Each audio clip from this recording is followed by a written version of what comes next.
So guys, क्या आप भी चाहते हो कि आप 12th करने के बाद आप भी एक पायलट बनना चाहते हो? तो इस वीडियो को पूरा देखना। इस वीडियो में आपको कंप्लीट कोर्स और उसकी पूरी डिटेल के बारे में आपको देखने को मिल जाएगा। ठीक है, आप किस तरह से पायलट बन सकते हो, कौन से कोर्सेज करने पड़ेंगे आपको, ठीक है, कौन से सर्टिफिकेट की ज़रूरत है, ठीक है, कौन कौन से क्राइटेरिया होते हैं। ठीक है, तो यहाँ पर आप लोग देख सकते हो, you can become a pilot.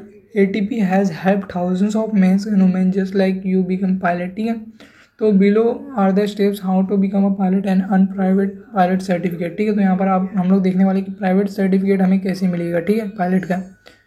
तो कौन कौन से स्टेप्स होते हैं, ठीक है, कौन कौन से स्टेप्स होते हैं पायलट बनने के लिए, तो उन सब चीज़ों को पहले हम लोग देख लेते हैं यहाँ पर। तो सबसे पहला जो स्टेप्स होता है, ठीक है, उसमें क्या होता है, रिसर्च होता है। ठीक है, पायलट स्कूल का, इसमें पायलट स्कूल के बारे में हमें रिसर्च करनी पड़ती है, कौन से स्कूल से जहाँ पर हमें ट्रेनिंग मिलेंगे पायलट के लिए। सेकंड स्टेप ये है, ठीक है, इंट्रोडक्टरी ट्रेनिंग फ़्लाइट। ठीक है, तो यहाँ पर फ्लाइट के जो हमें ट्रेनिंग लेना पड़ता है। थर्ड है apply for FAA medical certificate, यहाँ पर हमें अप्लाई करना पड़ता है FAA मेडिकल सर्टिफिकेट के लिए। तो फोर्थ स्टेप ये होता है कि यहाँ पर हमें अप्लाई करना होता है FAA स्टूडेंट पायलट सर्टिफिकेट के लिए। ठीक है, तो सबसे पहले अगर आपको कमर्शियल फ़्लाइट क्या करना है, उड़ानी है, तो उसके लिए सबसे पहले आपको ये स्टूडेंट पायलट सर्टिफिकेट का जो होता है एग्ज़ाम देना होता है। उसमें आपको एक सर्टिफिकेट मिलता है, ठीक है, स्टूडेंट पायलट सर्टिफिकेट, उससे आपको चाहिए होता है। ठीक है, फिर उसके बाद जो होता है स्टार्ट फ्लाइट ट्रेनिंग लाइसेंस। ठीक है, तो यहाँ पर आपको लाइसेंस सीखने होते हैं फ़्लाइट के। नेक्स्ट है यहाँ पर पास प्राइवेट नॉलेज टेस्ट। ठीक है, तो यहाँ पर आपको एक प्राइवेट पायलट का नॉलेज दिया जाता है, उसके बाद उसका टेस्ट, फिर उसके बाद यहाँ पर उसका एग्ज़ाम होता है। ठीक है, प्रैक्टिकल एग्ज़ाम होता है पास प्राइवेट पायलट का। तो यहाँ पर आपको नॉलेज देंगे 6 स्टेप में, और 7 स्टेप में आपको क्या होगा, यहाँ पर पायलट का जो है प्रैक्टिकल लेंगे। ठीक है, अब इन सबको एकदम डीप में समझ लेते हैं क्या क्या होता है इसके अंदर।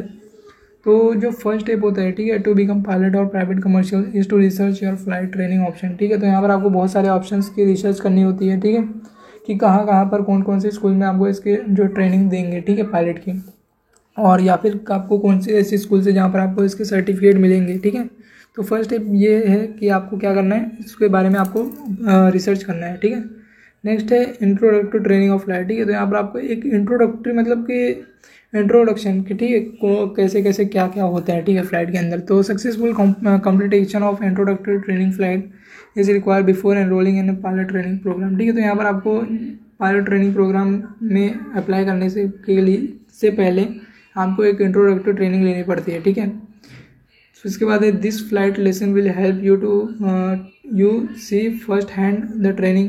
ठीक है, इसमें आपको एयरक्राफ्ट की ट्रेनिंग भी दी जाती है। ठीक है, quality of instruction to flight school. ठीक है, यहाँ पर आपको क्वालिटी ऑफ इंस्ट्रक्शन भी दिए जाते हैं, किस तरह से आपको फ्लाइट चलाना है। ठीक है, it is also a great way to get a better sense of what is like to fly from the behind control. ठीक है, तो आपको इसे किस तरह से कंट्रोल करना है ये फ्लाइट को, उसको यहाँ पर आपको देखने को मिल जाएगा। ठीक है, इंट्रोडक्टरी ट्रेनिंग में।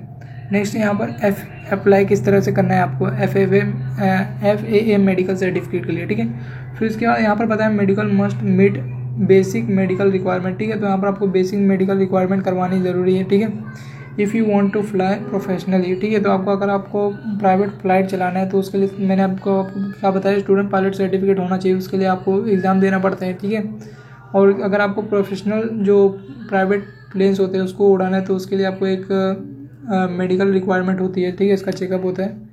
You must meet higher medical standard than recreation pilot and should apply for the first class medical certificate. ठीक है, तो यहाँ पर आपको ये जो मेडिकल क्लास सर्टिफिकेट है, ठीक है, फर्स्ट क्लास मेडिकल सर्टिफिकेट, इसका आपको सर्टिफिकेट देना पड़ता है। ठीक है, मेडिकल रिक्वायरमेंट होने के बाद।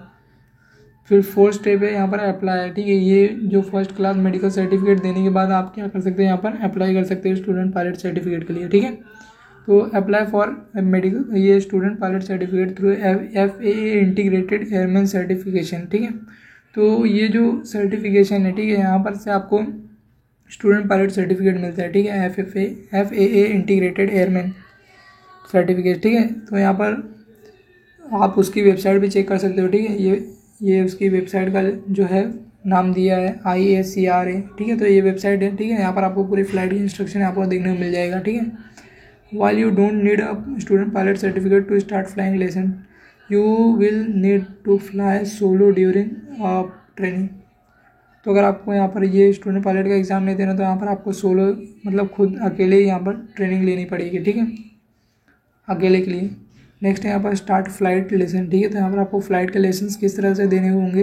Start taking flight lesson and begin working toward obtaining the aeronautical knowledge and pilot training experience, ठीक है। तो यहाँ पर आपको एक्सपीरियंस चाहिए, बहुत इंपॉर्टेंट होता है, ठीक है। बिना एक्सपीरियंस के आप कुछ भी नहीं कर सकते।